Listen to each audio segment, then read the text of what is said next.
Oh yeah, what's going on GameLeapers? This is Eggs, and in today's upload, we're going to be talking about the 10 best builds for patch 12.15. These builds are making the 10 champions that we're about to get into super OP. So if you want to climb the ranks quickly in the next week or so before 12.16 comes around, I'd highly recommend sticking around for the whole video. And we'll also be talking about the runes to summon the spells in the skill order, so it's not just the items we'll be telling you about, it's going to be the whole setup for these OP champs. So again, pin the ears back, push your heads close to the screen, and let's get into the video. Just before we do though, guys, if you want to master any of the 10 champions in this video, make sure you check out the GameLeap website, link down below in the description and comment section, because if you want to get to Challenger, like if you want the high elo content that is going to help you become one of the best players in the world, we have the library of videos you need, because our videos are created and made by Challenger players and coaches around the world. They are 100% going to help you improve and peak on the Rift this season, so get that exclusive access by signing up, and let's get into the video. Now we're going to start in the bot lane and start with the only AD carry on this countdown, sorry to all you ADC mains, this being Draven. Now why is Draven so broken? Well, one of the big reasons why is because of the build you're going. So by going Essence Reaver and then Eclipse, and because of Eclipse's buff where it's giving you more movement speed for each legendary item you have, so even with Essence Reaver you're going to be proccing the passive, it's been a nice buff for Draven, especially in the mid to late game. But really one of the big reasons why Draven is so broken is because pretty much every other AD carry in the game in this season has been nerfed. If we cast our minds back to early season, right, we had Jinx, Aphelios, Caitlyn, that sort of meta. Then recently we moved into Sivir and a bit of Zeri, and all of these champions, all the ones I've just listed, they have been nerfed. This means that Draven is kind of just left alone chilling and is by far the strongest AD carry to pick. Just as far as your rune page goes, make sure you copy this one down. We also want to be running Treasure Hunter because it should be easy enough to stack. We are a Snowball League champion, and if we do get an early lead, the game is all but over. Now another S+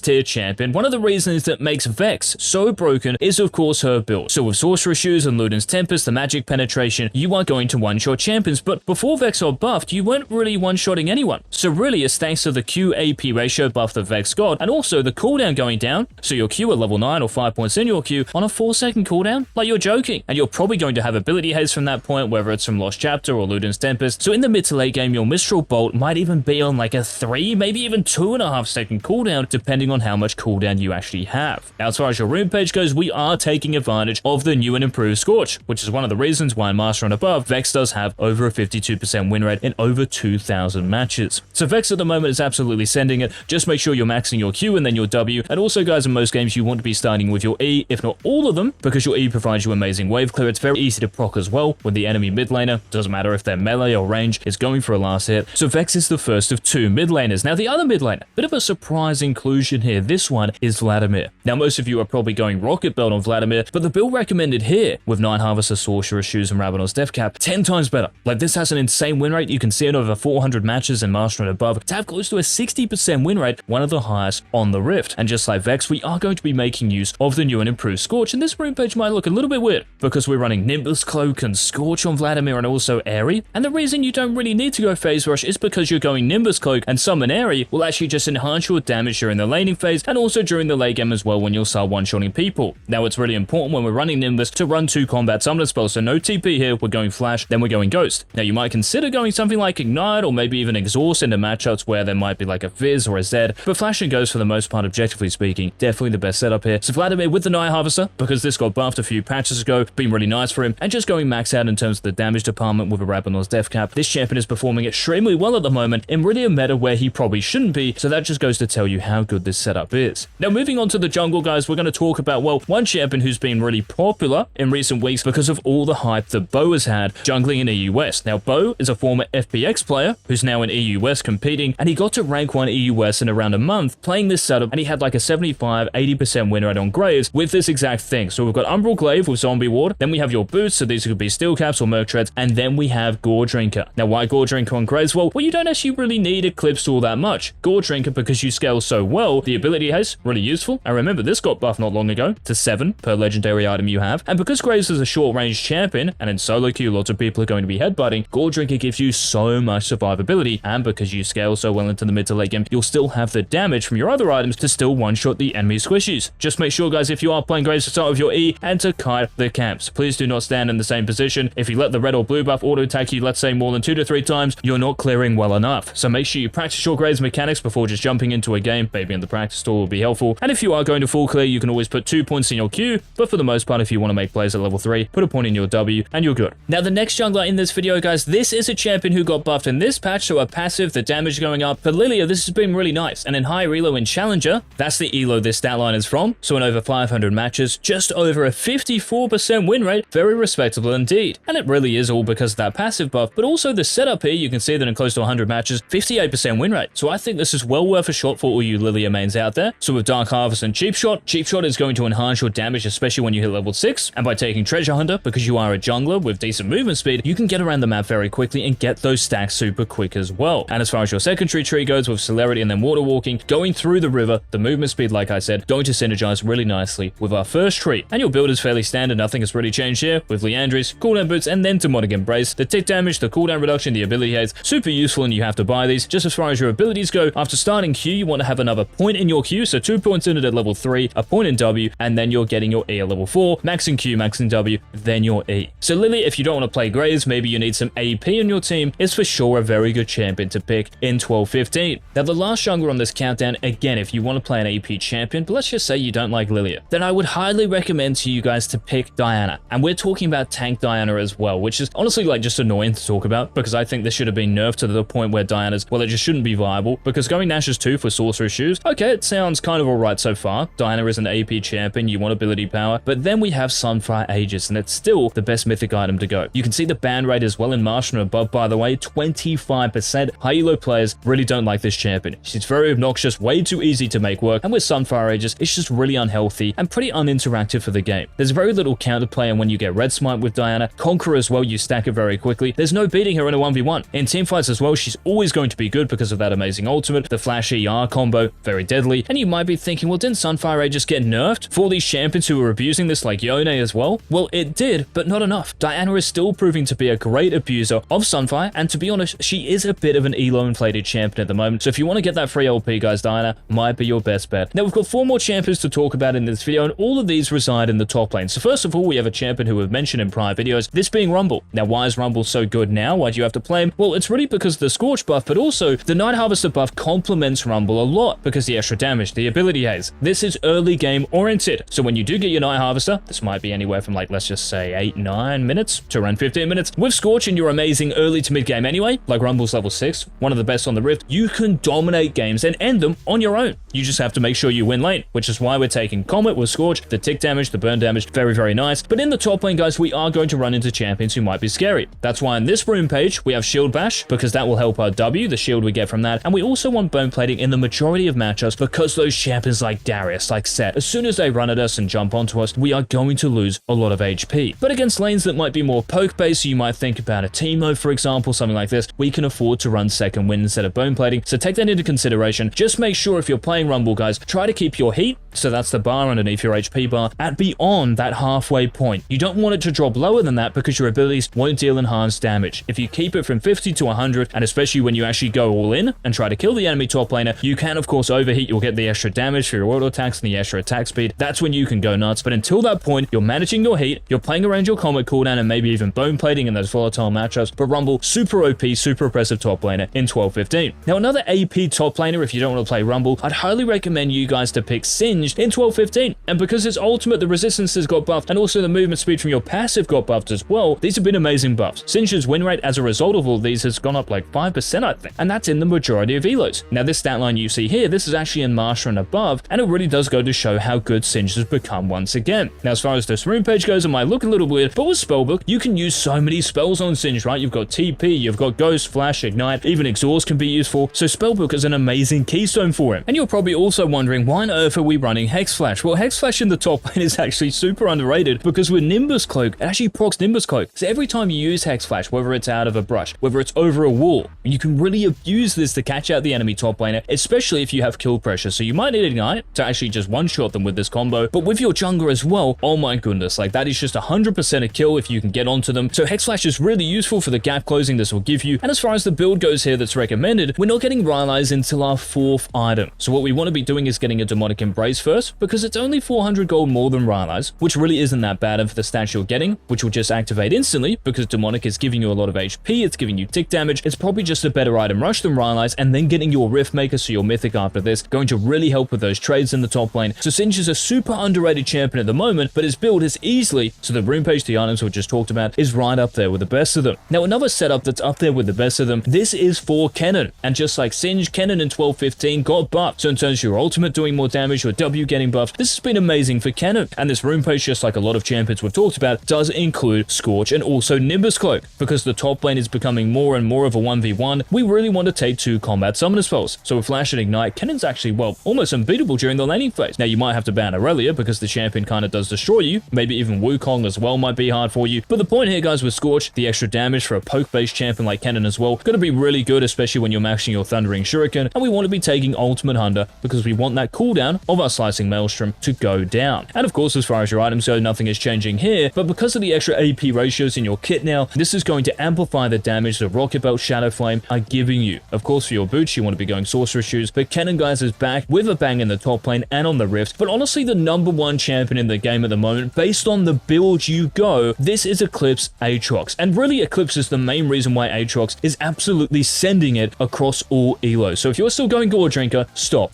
Go Eclipse. With Ignite, like trust me, even if you just get a serrated Dirk, you just one-shot people. If you land your W, 100% kill guaranteed. Now, I don't know if any of you have played against an Eclipse AAtrox in this patch, but please trust me, guys, it is beyond busted. Like, look at this in Challenger across the world. This build, so Eclipse, Merc Treads, and Black Cleaver, of course you can substitute Merc Treads for plated steel caps if you need them, has over a 63.5% win rate in close to 100 matches. Like, I don't know if that's going to be beaten by any other champion. Just make sure in your rune page, if you are going to go Eclipse, and please do so, you're taking Revitalize. This is going to increase the shield you get when the passive procs, and by taking Flash and Ignite, once you actually get to your Dirk and then your mythic item, your Eclipse, the champion is as close to unbeatable as anyone else. So AAtrox takes the top spot for me, guys, but I'd love to know, like, if you have thoughts on if there's a champion or build out there that's more broken than the ones we've talked about, maybe, let us know in the comments section. And of course, if you do enjoy these videos, if you want them to continue, please leave a like down below and make sure you hit that subscribe button so you don't miss our future uploads. And until our next Season 12 upload, this has been Eggs. Bye.